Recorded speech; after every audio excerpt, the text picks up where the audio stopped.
Today we're going to make this quick and delicious steamed fish tilapia. Tilapia fish.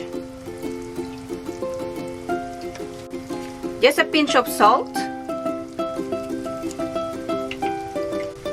And also a pinch of black pepper. Or ginger.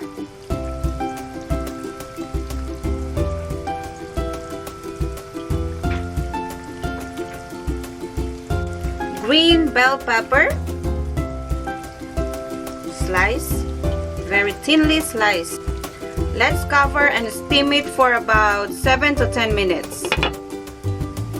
So while waiting for our fish to cook, we are going to make our steamed fish sauce. This is our soy sauce. This is a vinegar.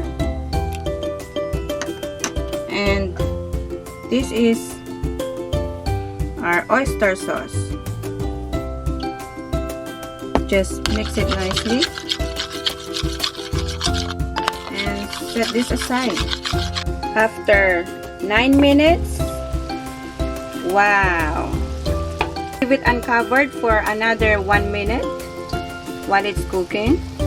Now let's turn off the stove.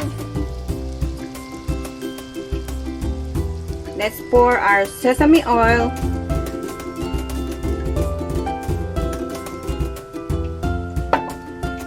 And then add our sauce that we set aside before.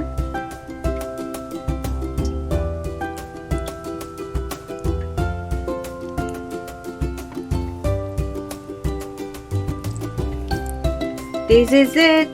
It's easy, quick, and delicious. You're gonna love it too. Thanks for watching, and until next time.